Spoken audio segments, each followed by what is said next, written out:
Sir, ಈಗ sir ಹೇಳಿದ್ರು Covid time ಅಲ್ಲಿ ಒಂದು ಹೊಡೆತ ಬೀಳುತ್ತೆ ಈ ಒಂದು ಇಲಾಖೆ ವಿಚಾರಕ್ಕೆ ಸಂಬಂಧಪಟ್ಟಂತೆ. ಈಗ ಮುಖ್ಯವಾಗಿ ನಾವು ಗಮನಿಸೋದಾದ್ರೆ KSRTC ಆಗಿರ್ಬೋದು, BMTC ಆಗಿರ್ಬೋದು, ಈ ಸಾರಿಗೆ ವ್ಯವಸ್ಥೆಯ ಮೇಲೆ ಮುಖ್ಯವಾಗಿ ಈ ರೀತಿಯಾದಂತ ಸಿಚುವೇಶನ್ ಬಂದು ಒದಗಬೇಕು ಅನ್ನೋದಕ್ಕೆ ಏನ್ ಮುಖ್ಯವಾದಂತ ಕಾರಣಗಳು ಅನ್ಸುತ್ತೆ? ಕಾರಣ ಸರ್ಕಾರದ ನೀತಿಗಳು ಕಾರಣ. ಈಗ ನಿಮಗೆ ನಾವು ಸ್ಪಷ್ಟವಾಗಿ ಹೇಳಲಿಕ್ಕೆ ಬಯಸ್ತೀವಿ, ಸಾರಿಗೆಯಲ್ಲಿ 4 ನಿಗಮಗಳಿವೆ.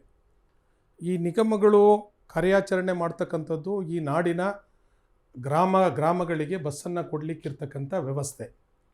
ನಮಗೆ 40% ಗ್ರಾಮೀಣ ಪ್ರದೇಶಕ್ಕೆ ಹೋಗ್ತಕ್ಕಂಥ ಬಸ್ಗಳಲ್ಲಿ ಯಾವುದೇ ರೆವಿನ್ಯೂ ಆದಾಯ ಬರೋದಿಲ್ಲ.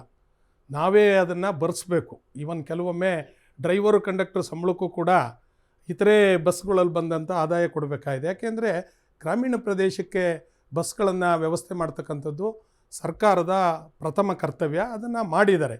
ಅಲ್ಲಿ ಬರೀ ವಿದ್ಯಾರ್ಥಿಗಳಿಗಾಗಿ ಹೋಗಿ ಬಸ್ ವಾಪಸ್ ಬರ್ತವೆ. 5 ಜನ ಇರಲಿ 10 ಜನ ಇರಲಿ, ಆ ಟೈಮಿಗೆ ಶೆಡ್ಯೂಲ್ ಟೈಮ್ಸ್ಗೆ ಏನಿರುತ್ತೆ ಆ ಟೈಮ್ಗೆ ಬಸ್ಗಳು ಓಡಬೇಕು. ಅದರಿಂದ ಈ ರೀತಿ ಬಸ್ಗಳನ್ನು ನಡೆಸುವಾಗ ಯಾವುದೇ ಸರ್ಕಾರ ಆದರೂ ಆ ಸರ್ಕಾರ ಏನು 40% ಬಸ್ಗಳಿಂದ ಹಣ ಬರೋದಿಲ್ವೋ ಅದನ್ನು ಸಂಪೂರ್ಣವಾಗಿ ಸರ್ಕಾರ ಭರಿಸ್ಬೇಕು. ಯಾವುದೇ ಸರ್ಕಾರ ಇರಲಿ, ಅದು ಸರ್ಕಾರದ ಆದ್ಯ ಕರ್ತವ್ಯ. ಸೊ ಇವರು ಅದನ್ನು ಕೊಡೋದೂ ಇಲ್ಲ. ಮತ್ತು ಈ ಡೀಸಲ್ಲು ಈ ರೇಟ್ ಮೇಲೆ ಈಗ ನಾವು ಸಾರ್ವಜನಿಕ ಉದ್ದಿಮೆ ಅಂತೀವಿ. ಸಾರ್ವಜನಿಕ ಉದ್ದಿಮೆ ಆದಮೇಲೆ ಈ ಸಂಸ್ಥೆ ಮೇಲೆ ಯಾಕೆ ಟ್ಯಾಕ್ಸ್ ಹಾಕ್ತೀರಾ ಡೀಸಲ್ಗೆ? ನಿಮಗೆ ಆಶ್ಚರ್ಯ ಆಗುತ್ತೆ. ಈ ಸಂಸ್ಥೆ ಮೇಲೆ ಎಕ್ಸ್ಟ್ರಾ ಡೀಸೆಲ್ ಕಾಸ್ಟ್ ಹಾಕಬೇಕು ಅಂತೇಳಿ ಆದೇಶ ಇದೆ. ಅಂದರೆ ನೀವು ಪಬ್ಲಿಕ್ ಕೊಳ್ಳೋದಕ್ಕಿಂತ ನಾವು ಜಾಸ್ತಿ ಕೊಂಡ್ಕೊಳ್ಳಿ ಅಂತಕ್ಕಂಥ ಆದೇಶವನ್ನು ಮಾಡ್ತಾರೆ. ಸೊ ಈ ಕಾರಣದಿಂದಾಗಿ ಈ ಸಾರಿಗೆ ನಿಗಮಗಳಿಗೆ ಆರ್ಥಿಕ ಸಂಕಷ್ಟವನ್ನು ಅವ್ರು ಹೇಳ್ತಾರೆ. ನಾವು ಈ ಸಾರಿಗೆ ನಿಗಮಗಳಿಗೆ ಆರ್ಥಿಕ ಸಂಕಷ್ಟ ಇಲ್ಲ. ಯಾಕೆಂದರೆ ಈ ಸಂಸ್ಥೆ ನಾನು ಸೇರಿದಾಗ BMTCನಲ್ಲಿ 9 ಡಿಪೋಗಳಿದ್ವು. ಇವತ್ತು 53 ಡಿಪೋಗಳಾಗಿದೆ. ಬೆಂಗಳೂರು ನಗರ ಸಾರಿಗೆ 1ರಲ್ಲಿ 1450 ಎಕರೆ ಭೂಮಿ ಇದೆ. ಎಷ್ಟಿದೆ ಹೇಳಿ? 1450 ಎಕರೆ. ಇದಕ್ಕೇನು ಸರ್ಕಾರ ದುಡ್ಡು ಕೊಟ್ಟಿಲ್ಲ. ನಮ್ಮ ಸಂಸ್ಥೆಯ ಏನು ಆಂತರಿಕ ಸಂಪನ್ಮೂಲದಿಂದಲೇ ಈ ಭೂಮಿ ಕೊಂಡಿದ್ದಾರೆ. ಇವತ್ತು ಕೂಡ 700 ಎಕರೆ ಭೂಮಿ ಖಾಲಿ ಬಿದ್ದಿದೆ. ಬೆಂಗಳೂರು ನಗರದಲ್ಲಿ 700 ಎಕರೆ ಭೂಮಿ ಅಂದರೆ ಎಷ್ಟಾಯಿತು ಲೆಕ್ಕ ಹಾಕ್ಕೊಳ್ಳಿ ನೀವು. ಮತ್ತು ಇಡೀ ರಾಜ್ಯದಲ್ಲಿ ಸಾರ್ವಜನಿಕರ ಸೌಲಭ್ಯಕ್ಕಾಗಿ ಹೊಸ ಡಿಪೋಗಳನ್ನು ಕಟ್ಟಲಿಕ್ಕಾಗಿ ನಮ್ಮ ಆಂತರಿಕ ಸಂಪನ್ಮೂಲದಲ್ಲೇ ಅವರು ಬಳಸ್ತಾರೆ. ಇಲ್ಲಿ ನೌಕರರ ಪ್ರಶ್ನೆ ಬಂದಾಗ ಇವರು ಸಂಸ್ಥೆಗೆ ಹಿಂದಿನ ಸರ್ಕಾರ ಬಿಟ್ಟು ಹೋಗಿದೆ, ಹಿಂದಿನ ಸರ್ಕಾರ ಇಷ್ಟು ಉಳಿಸಿ ಹೋಗಿದ್ದಾರೆ, ಹಿಂದಿನ ಸರ್ಕಾರ ಬಸ್ ಕೊಟ್ಟಿಲ್ಲ. ಈಗ ಮಾನ್ಯ ಶ್ರೀ ರಾಮಲಿಂಗಾರೆಡ್ಡಿಯವರು ಹಿರಿಯ ಸಚಿವರು, ಅವರು ಮೊದಲು ಅಧಿಕಾರ ವಹಿಸ್ಕೊಂಡಾಗ ಪ್ರಥಮ ಪತ್ರಿಕಾಗೋಷ್ಠಿನಲ್ಲಿ ಸಾರಿಗೆ ನಿಗಮಗಳ ನೌಕರರಿಗೆ ವೇತನದ ಬಗ್ಗೆ ಒಂದು ಕ್ವಶನ್ ರೈಸ್ ಮಾಡಿದರು. ಆವಾಗ ಭಾಳ ಸ್ಪಷ್ಟವಾಗಿ ಹೇಳಿದರು, ಈ ನಿಗಮದಲ್ಲಿ 4 ವರ್ಷಕ್ಕೊಮ್ಮೆ ವೇತನ ಪರಿಷ್ಕರಣೆ ಆಗುವಂಥ ಪದ್ಧತಿ ಇದೆ. ಇಲ್ಲಿ ಒಂದು ಮಂಡಳಿ ಇದೆ. ಆ ಮಂಡಳಿ ಮತ್ತು ನೌಕರರ ಸಂಘಟನೆ ಜೊತೆ ಆಡಳಿತ ವರ್ಗ ಮಾತನಾಡುತ್ತೆ. ಸ್ವಲ್ಪ ಅವರೊಂದು ಬೇಡಿಕೆ ಹೆಚ್ಚು ಕೊಡ್ತಾರೆ. ಅದನ್ನು ಸ್ವಲ್ಪ ಒಂದು ಅಂಶಗಳನ್ನು ಕಡಿಮೆ ಮಾಡಿಕೊಂಡು ನಾವು ಆ ಮಂಡಳಿ ಮುಂದಿಟ್ಟು ನಾವು ಸಾರಿಗೆ ನೌಕರರಿಗೆ ಕಾಲಕ್ಕೆ ಒಂದು ವೇತನ ಪರಿಷ್ಕರಣೆ ಮಾಡ್ತಕ್ಕಂಥ ವ್ಯವಸ್ಥೆ ಇದೆ ಅಂತಕ್ಕಂಥದ್ದನ್ನು ಭಾಳ ಸ್ಪಷ್ಟವಾಗಿ ಹೇಳಿದ್ದಾರೆ. ಅವ್ರು ಹೇಳಿ 2 ವರ್ಷ ಆಯಿತು. ನಾವು ಜನವರಿ 2024ರಲ್ಲಿ ಜಂಟಿ ಕ್ರಿಯಾ ಸಮಿತಿ ನಾವು ಅವರಿಗೆ ನಮ್ಮ ಬೇಡಿಕೆಗಳ ಬಗ್ಗೆ ಪತ್ರ ಕೊಟ್ಟಿದ್ದೀವಿ. ಸುಮಾರು ಬೇಡಿಕೆಗಳಿದ್ದಾವೆ. ಅದರಲ್ಲಿ ಭಾಳ ಮುಖ್ಯವಾದಂಥ ಬೇಡಿಕೆ ಈಗಾಗಲೇ ಇವರು ಹೇಳಿದ್ದಾರೆ, 38 ತಿಂಗಳ ಕಾಲ ಅರಿಯರ್ಸು. ಆಗ ಅಗ್ರಿಮೆಂಟ್ ಆಗಿದ್ದು ವಿಳಂಬ ಆಯಿತು. ಅವತ್ತು ಅಗ್ರಿಮೆಂಟ್ ಮಾಡಿದಂಥ ಸರ್ಕಾರ ಒಂದು ಎಷ್ಟು ಹಣವನ್ನು ಸರ್ಕಾರ ಕೊಡಬೇಕು ಅಂತೇಳಿ ಒಂದು ಸಮಿತಿಯ ಮುಂದೆ ಅವ್ರು ಕಳಿಸ್ಕೊಟ್ರು. ಅದು ಕಳಿಸ್ಕೊಡೋ ಅಗತ್ಯ ಇರಲಿಲ್ಲ. ಆದರೂ ಸರ್ಕಾರದಿಂದ ಎಷ್ಟು ನಾವು ಹಣ ಕೊಡಬೇಕು ಅನ್ನೋ ಹಿನ್ನೆಲೆಯಲ್ಲಿ ಮಾನ್ಯ ಶ್ರೀನಿವಾಸ ಮೂರ್ತಿಯವರ ಕಮಿಟಿಗೆ ಅದನ್ನು ಕಳಿಸ್ಕೊಟ್ರು. ನಾವು ಹೇಳಿದ್ವಿ ಇದರಲ್ಲಿ ಚೌಕಾಸಿ ಮಾಡುವಂಥ ಪ್ರಶ್ನೆ ಇಲ್ಲ. ಯಾಕೆಂದರೆ ಕೋವಿಡ್ ಅವಧಿನಲ್ಲೂ ಕೂಡ ಸಾರಿಗೆ ನೌಕರರು ನಾವು ಕೆಲಸ ಮಾಡಿದ್ದೀವಿ.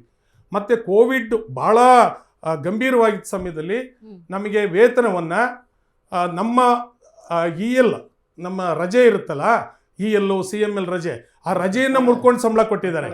ಅಂದರೆ ಅವತ್ತು ನಮಗೆ ಸರ್ಕಾರವಾಗಲಿ ಆಡಳಿತ ವರ್ಗವಾಗಲಿ ಕೋವಿಡ್ ಇದೆ, ಪಾಪ ನೀವು ಭಾಳ ಸಂಕಷ್ಟದಲ್ಲಿದ್ದೀರಾ, ನೀವೇನು ನಿಮ್ಮ ರಜೆ ಗಿಜೆ ತೊಗೊಳೋದಿಲ್ಲ, ನಾವು ಹಣ ಕೊಡ್ತೀವಿ ಅನ್ನೋದನ್ನು ಕೊಟ್ಟಿಲ್ಲ. ಇಷ್ಟೊಂದು ನಿಕೃಷ್ಟವಾಗಿ ಸಾರಿಗೆ ನೌಕರನ್ನ ನಡೆಸ್ಕೊಳ್ತಕ್ಕಂಥದ್ದು ಸರಿಯಿಲ್ಲ. ಆ ಸರ್ಕಾರ ಎಷ್ಟು ಹಣ ಕೊಡಬೇಕು ಅಂತ ಹೇಳಲಿಕ್ಕೆ ಒಂದು ಸಮಿತಿ ಮಾಡಿದ್ರಲ್ಲ, ಆ ಸಮಿತಿನ ನಮ್ಮನ್ನು ಕೇಳಿ ನೇಮಕ ಮಾಡಿಲ್ಲ. ಅವರು 14 ತಿಂಗಳು ಹೇಳಿದ್ದಾರೆ. ನಾವು ಹೇಳಿದ್ದೀವಿ 14 ತಿಂಗಳು ನಾವು ಒಪ್ಪಕ್ಕೆ ತಯಾರಿಲ್ಲ. ಯಾಕೆಂದರೆ ನಾವು 14 ತಿಂಗಳು ಕೆಲಸ ಮಾಡಿಲ್ಲ, 38 ತಿಂಗಳ ಕಾಲ ಕೆಲಸ ಮಾಡಿದ್ದೀವಿ. ನಾವು ಕೂಡ ಇನ್ನ ಅವ್ರು 14 ತಿಂಗಳು ಕೊಟ್ಟರೆ ಇನ್ನು 28 ತಿಂಗಳಿದೆಯಲ್ಲ, ನಮಗೇನು ಅಂಗಡಿನಲ್ಲಿ ಸಾಮಾನು ಅವ್ರು ಭಾಳ ಕಡಿಮೆ ರೇಟಲ್ಲಿ ಏನು ಯಾರೂ ಕೊಟ್ಟಿಲ್ಲ, ಅಥವಾ ವೈದ್ಯಕೀಯ ವ್ಯವಸ್ಥೆ ನಮಗೇನು ಫ್ರೀ ಯಾರೂ ಕೊಟ್ಟಿಲ್ಲ. ಸೊ ಅದರಿಂದ ಸಾರಿಗೆ ನಿಗಮಗಳ ನೌಕರರು ನಾವು ಹಗಲು ರಾತ್ರಿ ಮಳೆ ಚಳಿ ಗಾಳಿಯನ್ನು ಲೆಕ್ಕಿಸದೆ ಹಬ್ಬ ಹರಿದಿನಗಳನ್ನು ನೋಡಿದಲೆ ನಾವು ಆ 28 ತಿಂಗಳು ಪ್ಲಸ್ ಅವ್ರು ಕೊಡೋ 14 ತಿಂಗಳು ಅಂತ ಏನು ಹೇಳ್ತಾರೆ, ಒಟ್ಟು 38 ತಿಂಗಳು ಕೆಲಸ ಮಾಡಿ ಸರ್ಕಾರದ ಮೇಲೆ ಬಿಟ್ಟಿದ್ದೀವಿ. ಸರ್ಕಾರ ನಮ್ಗೆ ಇವತ್ತ ಕನಿಷ್ಠ ಬ್ಯಾಂಕ್ ಬಡ್ಡಿ ಸಮೇತವಾಗಿ ಯಾರು ಕೊಡಬೇಕು. ಯಾಕೆಂದರೆ ಒಬ್ಬೊಬ್ಬರಿಗೆ 2 ಲಕ್ಷ 3 ಲಕ್ಷ 4 ಲಕ್ಷ ರೂಪಾಯಿ ಹಣ ಉಳ್ಕೊಂಡಿದೆ. ಅವ್ರು ಇವತ್ತ ಮಕ್ಕಳಿಗೆ ವಿದ್ಯಾಭ್ಯಾಸಕ್ಕೆ ಸಾಲ ತಂದು ಇದು ಓದಿಸ್ತಕ್ಕಂಥ ಕೆಟ್ಟ ಪರಿಸ್ಥಿತಿ ಬಂದಿದೆ.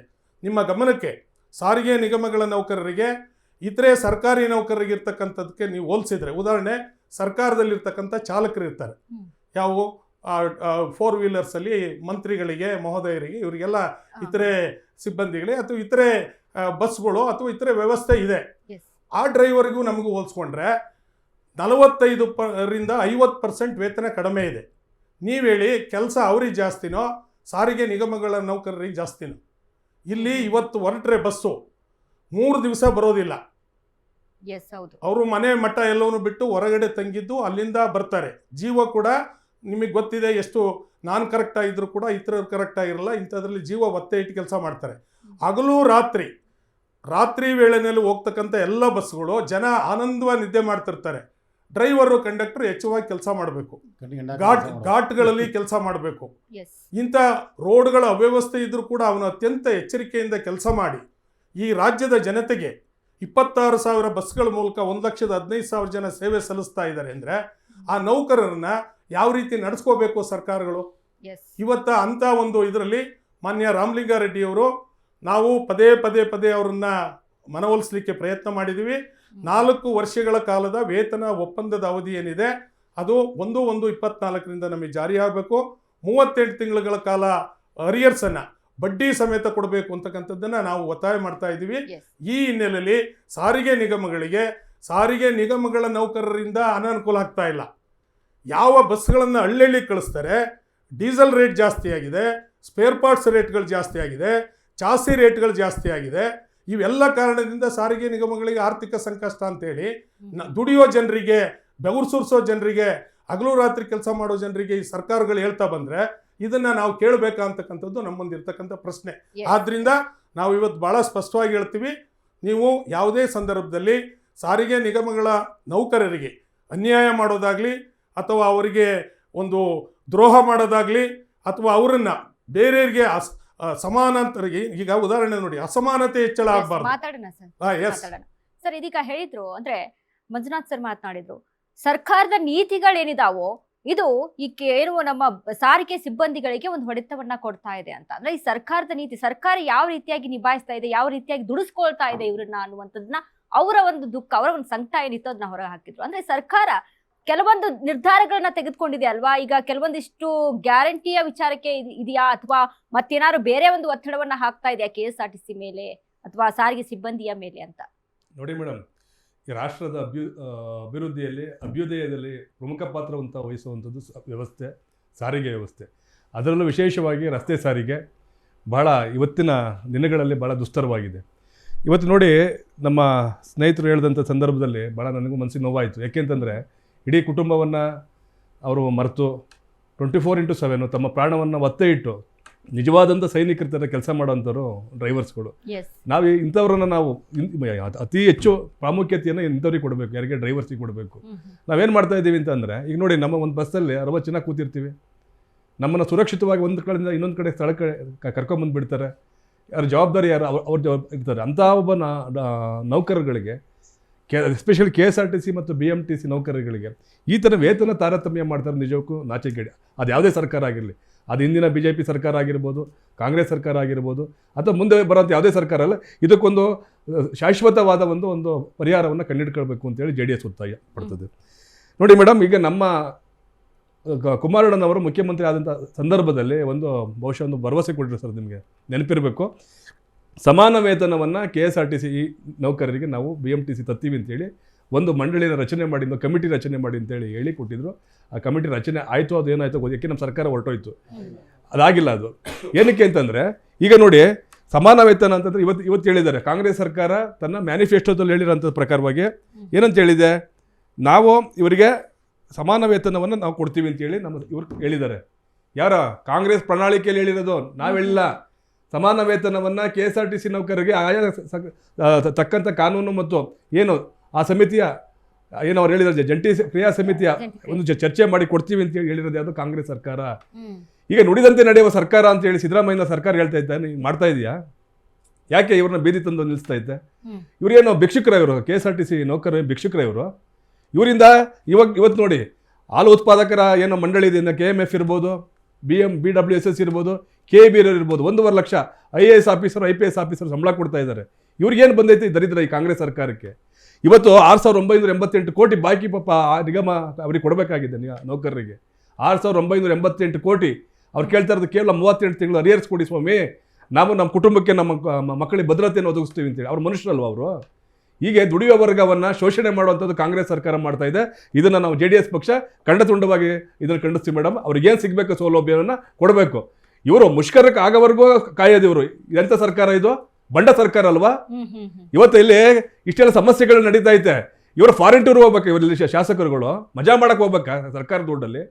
150 ನಿಗಮ ಮಂಡಳಿಗೆ ಇವತ್ತು ಸಚಿವ ಸಂಪುಟದ ಸ್ಥಾನಮಾನ ನೀಡಿದ್ದಾರೆ ಈ ಕಾಂಗ್ರೆಸ್ ಸರ್ಕಾರ. ದುಡ್ಡೆಲ್ಲಿಂದ ಬಂತು ಇವ್ರಿಗೆ? ಇಲ್ಲಿ ಬೆಳಗ್ಗೆಯಿಂದ ಬೆವರು ಸುರಿ ದುಡಿಯುವಂಥ ಒಬ್ಬ ಸಾಮಾನ್ಯ ನೌಕರನಿಗೆ ಹಣ ಕೊಡೋಕೆ ದುಡ್ಡಿಲ್ವಾ? ವೇತನ ಕೊಡೋಕೆ ದುಡ್ಡಿಲ್ವಾ ಇವರಿಗೆ? ಇವ್ನು ಯಾರು ಬಿಟ್ಟಿ ಭಾಗ್ಯ ಕೊಡೋಕ್ಕೆ ಹೇಳಿದ್ದು ಯಾರು ಮೇಡಮ್ ಇವರಿಗೆ? ಹೆಚ್ಚು ಕಡಿಮೆ ಇವರು ಮೇಡಮ್, ಇವರು ಶಕ್ತಿ ಯೋಜನೆಗೆ ಬಳಸ್ಕೊತಾ ಇದ್ದಾರಲ್ಲ ಬಸ್ಗಳು. ಇವತ್ತು ವಿದ್ಯಾರ್ಥಿಗಳಿಗೆ ಸಮಸ್ಯೆ ಆಗಿದೆ, ಪುರುಷ ಪ್ರಯಾಣಿಕರಿಗೆ ಸಮಸ್ಯೆ ಆಗಿದೆ. ಎಷ್ಟು ಸಮಸ್ಯೆ ಆಗಿದೆ ಗೊತ್ತಾ? ಎಷ್ಟು ಒತ್ತಡದ ಕೆಲಸ ಮಾಡ್ತಾ ಇದ್ದಾರೆ ಗೊತ್ತಾ? ಇವತ್ತು ಮಹಿಳಾ ಒಂದು ಏನೋ ಈ ಶಕ್ತಿ ಯೋಜನೆಯಿಂದ ಅನೇಕ KSRTC ಡ್ರೈವರ್ಗಳು ಒತ್ತಡ ಸಿಗಾಕೊಂಡು ಆತ್ಮಹತ್ಯೆ ಮಾಡ್ಕೊಂಡಿದ್ದಾರೆ, ನದಿಗೆ ನೀರು ಬಿದ್ದಿರೋಂಥದ್ದು ನೀವು ನೋಡಿದ್ದೀರ ಸಾಕಷ್ಟು ಸಲ.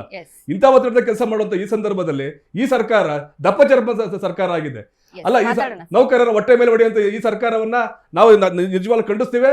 ಅವ್ರು ಏನು ಸಿಗಬೇಕು, ಅವ್ರು ಏನು ಡಿಮ್ಯಾಂಡ್ ಮಾಡ್ತಾ ಇದ್ರು, ಇದನ್ನ ಆದಷ್ಟು ಬೇಗ ಅಂದ್ರೆ ನಾಳೆಗೆ ಮುಷ್ಕರಕ್ಕೆ ಅವಕಾಶ ಮಾಡಿಕೊಡ್ದಂತಲೇ ಅವ್ರನ್ನ ಕರೆದು ಕೂತ್ ಮಾತಾಡಬೇಕು ಅಂತೇಳಿ JDS ಆಗ್ರಹ ಮಾಡ್ತದೆ ಮೇಡಮ್.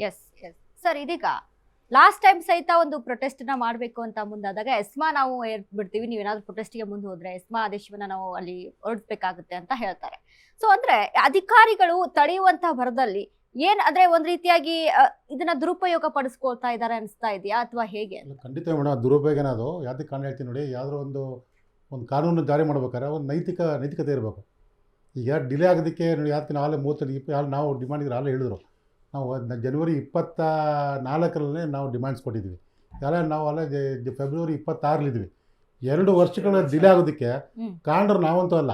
ನಾವಂತೂ 2 ವರ್ಷಗಳ ಕಾಲ ಸಹನೆಯಿಂದ ಸಹಿಷ್ಣುತೆಯಿಂದ ಸರ್ಕಾರಗಳು ಏನೇನು ವಾಗ್ದಾನ ಕೊಡ್ತಿದ್ದಾರೆ, ಆಶ್ವಾಸನೆ ಕೊಡ್ತಿದ್ದಾರೆ, ಮಾತು ಕೇಳ್ಕೊಂಡು ಬಂದಿದ್ದೇನೆ. ನಾವು 2-3 ಬಾರಿ, ಯಾಕಂದ್ರೆ ಒಂದು ಮಾತು ಹೇಳ್ತೇನೆ, ನಮಗೆ 31/12/24 ನಾವು ಮುಷ್ಕರ ನೋಟಿಸ್ ಕೊಡಿ ಬೆಳಗಾಂನಲ್ಲಿ. ಆದರೆ ಮುಖ್ಯಮಂತ್ರಿಗಳು ಕೊಟ್ಟಿದ್ವಿ. ಅವಾಗೇ ಬಂದು ನಮಗೆ 31 ಮುಷ್ಕರ ಮಾಡ್ತಿದ್ದೆ. 29ನೇ ತಾರೀಕು ಒಂದು ಲೆಟ್ರ್ ಬಂದು ನಮಗೆ. ಲೆಟ್ರ್ ಬಂದು ಏನು ಮಾಡ್ತೀವಿ, ಜನವರಿ ಆದ ಕೂಡಲೇ ನಿಮಗೆ ಕರೆದು ಮುಖ್ಯಮಂತ್ರಿಗಳ ಸಮ್ಮುಖದಲ್ಲೇ ನಾವು ಕರೆದು ಮಾತಾಡ್ತೇವೆ, ಬಗೆಹರಿಸ್ತೇವೆ ಅನ್ನೋ ಮಾತನ್ನು ರೈಟಿಂಗಲ್ಲಿ ಕೊಟ್ಟರು ಮ್ಯಾನೇಜ್ಮೆಂಟು. ಆಯಿತಾ? ಅದು ಹುಸಿ ಆಯಿತು, ಕರೀಲಿಲ್ಲ ಅವರು. ಮತ್ತೆ ಜನವರಿ ಆಯಿತು, ಫೆಬ್ರವರಿ, ಮಾರ್ಚ್ ಆಯಿತು. ಮತ್ತೆ ನಾವು ಏಪ್ರಿಲಲ್ಲೇ ನಾವು ಒಂದು ನೋಟಿಸ್ ಕೊಟ್ವಿ, ನಾನು ಮುಖ್ಯಮಂತ್ರಿಗಳ ಮನೆ ಮುಂದೆ ನಾವು ಧರಣಿ ಕೂರ್ತೀವಿ ಅಂತೇಳಿ. 16 ಕೂರ್ತೀವಿ ಅಂದಾಗ 15ಕ್ಕೆ ಕರೆದ್ರು ಮೀಟಿಂಗ್ನಲ್ಲಿ. ಅವತ್ತು ನೀವು ಹೇಳಿದಾಗ ಮುಖ್ಯಮಂತ್ರಿ ಹೇಳಿದ್ರು, ನಾನು ಸಾರಿಗೆ ನೌಕರ ಪರವಾಗಿದ್ದೇನೆ, ನಾನು ಖಂಡಿತವಾಗಿ ಅದನ್ನು ಬಗೆಹರಿಸ್ತೀನಿ, ನೀವು ತಲೆ ಕೆಡಿಸ್ಕೊಬೇಡಿ, ಒಂದು ವಾರ ಟೈಮ್ ಕೊಡಿ ನನಗೆ. ಒಂದು ವಾರ ಟೈಮ್ ಕೊಡಿದೆ. ಫಸ್ಟ್ ಮೀಟಿಂಗ್ ಇದು. ನಾನು ಮಂತ್ರಿಗಳು ಅಧಿಕಾರಿಗಳು ಎಲ್ಲ ಮಾತಾಡಿ ನಿಮಗೆ ಪರಿಹಾರ ಕೊಡ್ತೀನಿ ಅಂತ ಮಾತನ್ನು ಹೇಳಿದ್ರು. ಆದರೆ ಮತ್ತೆ 3 ತಿಂಗಳಿಗೆ ಒಂದು ವಾರ ಹೋಗಿ ಅದು 3 ತಿಂಗಳಾಯಿತು. ಮತ್ತು 4/7 ಕರೆದ್ರು. 4/7 ಕರೆದ ಸಂದರ್ಭದಲ್ಲಿ ಅದುವರೆಗೂ ಮುಖ್ಯಮಂತ್ರಿಗಳು ಏನು ನಮ್ಗೆ ಆಶ್ವಾಸನೆ ಕೊಡ್ತಿದ್ರು, ಏನು ಮಾತುಗಳು ಆಡ್ತಾಯಿದ್ರು, ಅವತ್ತು ಪೂರ್ತಿ ಟರ್ನ್ ನೋಡಿದ್ರು ಉಲ್ಟಾ. ಅವತ್ತಿನವರೆಗೂ ನಮ್ಮ ರೆಡಿ ಕೊಟ್ಟಿದ್ದಾರೆ. 1/1/20 ಆಗಬೇಕಾಗಿರೋ ಅನ್ನೋದು ರೈಟಿಂಗ್ನಲ್ಲಿ ಹಲವಾರು ಬಾರಿ ಕೊಟ್ಬಿಟ್ಟಿದ್ದಾರೆ. ಏನೇಳೆ ಅದನ್ನು ಇವರೇ ಸೈನ್ ಮಾಡಿದ್ದಾರೆ. ರಾಮಲಿಂಗಾರೆಡ್ಡಿ ಅವರು ಚೇರ್ಮನ್ನು, ಈಗಿರೋ ಚೇರ್ಮನ್ಗಳು, MDಗಳು ಎಲ್ಲ ಸೈನ್ ಮಾಡಿ ಎಂಪ್ಲಾಯೀಸ್ ಕೊಟ್ಟಂಥ ಒಂದು ಕರಪತ್ರ ಅದು. ನಮ್ಮ 1/1/20 ಆಗಬೇಕಾಗಿದೆ ಅನ್ನೋ ಮಾತನ್ನು ಸಾರಾಸಗಟಾಗಿ ಸಾಕಷ್ಟು ದಾಖಲೆಗಳಿದೆ. They committed n number of times. Sir management ಎಲ್ಲ ಮಾಡಿದ್ದಾರೆ. ಎಸ್ಮಾ ಏನಾಗ್ತದೆ, ಎಸ್ಮಾ ಇವತ್ತೇನು ಹೊಸದಲ್ಲ, ಕಾನೂನಲ್ಲದು. ಅದು ಕಾನೂನು ತಂದಿರೋದು ಅಸಂವಿಧಾನಾತ್ಮಕ ಅಂತೇಳಿ ಸಾಕಷ್ಟು ಹೋರಾಟಗಳನ್ನ ಕಾರ್ಮಿಕರು ಮಾಡ್ಕೊಂಡು ಬಂದು ನಮಗೆ ಮಾತ್ರ ಅನ್ವಯ ಆಗೋದಿಲ್ಲ. ಅದು ಇಡೀ ಸಾರ್ವಜನಿಕ ಕಿತ್ಕೊಳ್ಳುವಂಥ ಇದು. ಯಾಕಂದ್ರೆ ಇವತ್ತು ಅದು ಬಾಕಿ ಇದೆ. ನೋಡಿ ಅದು ನಾನು ಬರ್ತಿದೆ. ಅದನ್ನೇ ಇವರು ನಿಗಮಗಳಲ್ಲಿ ಅಲ್ಲ, ಅದು ಬರ್ತದೆ. ನೌಕರದ ಪಿ ಎಫ್ ಅದು ಅಮೌಂಟ್ ಕೂಡ ಹೇಳ್ತೀನಿ, ಕಟ್ತಾ ಇಲ್ಲ ಎಸ್ ಸರ್ಕಾರ. ಎಸ್ ಹೇಳ್ಬಿಟ್ಟು ಅದನ್ನ ಹೇಳ್ತೀನಿ ಈಗ ದಯಮಾಡಿ ಹೇಳಿ, ದಯಮಾಡಿ ಹೇಳಿ. ಎಸ್ ನೋಡಿ ಸರ್ ಎಸ್ ಇದ್ರ ಬಗ್ಗೆ ಜಾಸ್ತಿ ಇನ್ನೂ ಜಾಸ್ತಿ ಚರ್ಚೆ ಮಾಡೋದಿದೆ, ಅದ್ರ ಬಗ್ಗೆ ಮಾತಾಡೋಣ.